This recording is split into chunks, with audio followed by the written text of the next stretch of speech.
Here we go, episode 71 uploaded and coming at you here on this Wednesday with me, Ken Rudulph, Horse Race Bets. Okay, been a pretty interesting 48 hours. Yesterday, I was completely wrong. I thought for sure the connections of sovereignty were going to be like, you know what, it's a Triple Crown, we owe it to racing, let's go for it. Instead, Godolphin and Bill Mott were like, nah, we don't owe you anything. We'll see you June 7th. They're going to skip the Preakness, and they're instead going to run in the mile and a quarter Belmont Stakes, which will take place June 7th at Saratoga. Okay. I mean, it kind of makes sense. I kind of get it, especially when you think about what their end goal is. It looks like they really want to be prepared and still racing top of their game to get ready for the Dubai World Cup, which is next year. So they're probably going to Breeders' Cup Classic and then Dubai World Cup. That totally makes sense. I get it. I would love for them to do the Breeders' Cup Classic, which I do believe is going to be on November the 1st. Then do the Pegasus, which is in January. Then do the Dubai World Cup in March. Is that too much? All right. That's not for me to worry about. That's for them to worry about. So, Sovereignty made the decision. Going to run in the Belmont Stakes on June the 7th, and then, they'll have a nice fresh horse for whoever wants to challenge that runner when we get to that particular point. In the meantime, we got to move forward, right? You can go chill out if you want to, Sovereignty, but a lot of these other 3-year-olds got a race to get ready for coming up here in less than 2 weeks, including maybe one or two runners from the Kentucky Derby will move on to the Preakness Stakes. We know we have one confirmed runner already.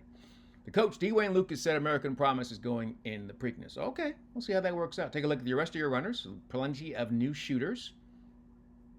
And then on the bottom of that list, journalism is on the list. So he is still in consideration to run in the Preakness. And I also said I didn't think that it made sense for him to run if Sovereignty is not there. But after considering this, I'm like, you know what? It's probably better off for journalism if he doesn't have to race against Sovereignty again.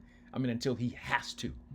So, looking at this field, let's just say we get the majority of these runners to come out there. There's some speed that really sets it up for the runner. If he wants to go, journalism can get that race for sure. Mile and 3/16, right? Shorten up in distance a little bit. Yeah, because he's better a little bit shorter than he is going further, in my opinion. Like, I felt like he's the kind of runner that has to get the jump on the deep closers. He did exactly that in the Kentucky Derby, and it wasn't good enough. So shortening up, no Sovereignty there, and he should be able to, if he wants to run in that race, he could totally get that money. So they're still going to think about that, and I would expect a decision from them in the next 24 to 48 hours. And I'm sure if the horse is doing great, they might accept that challenge, especially with Sovereignty not there. I just don't think they can beat that horse. They might beat him once if they race 3 times, but I don't think so. So we'll let them figure that out. And it'd be cool, right? Get that money, scoop that in there, and continue to enhance your resume. So we hope that journalism says yes and goes to the Preakness. That'll be fun. All right, in the meantime, we got action coming up here on this Wednesday. We took a break, nothing happening on Monday and Tuesday for us. We just chill out a little bit. Now we get back into it. Play of the day comes up at one of our favorite tracks, even though it's almost as crazy as Turfway Park. But Horseshoe Indianapolis has a great card. And we don't quite have our money rider there. We love Fernando de la Cruz, but he's not riding there today. He'll be back on Thursday. But we still have what we think is a really great shot at some value, right? Let's go to the turf course for race number 8 on the card from Horseshoe Indianapolis. Turf course listed as good. 16 horses entered, obviously. They scratched out 8 of them, so a field of 8, but 3 of those 8 runners have some early speed, and that's all River Redemption needs. The 12 is 12 to 1 morning line. With the scratches, they'll probably adjust. He might be 8 to 1, 7 to 1. I'll take all of that. So I'm circling the things I love, right? That closing kick there is very nice with the speed on the U.S. time, U.S. pace numbers. Then we go with the time form pace there. Then we go with the turf performances. You've seen the synthetic there in the last couple, but that turf run there was really impressive. Able to get 3 victories during that time. So closing on the turf, going a route of ground is what River Redemption wants to do. now third off the layoff. Preakness, like I said, there were 3 speed horses. They should set that up for their kick.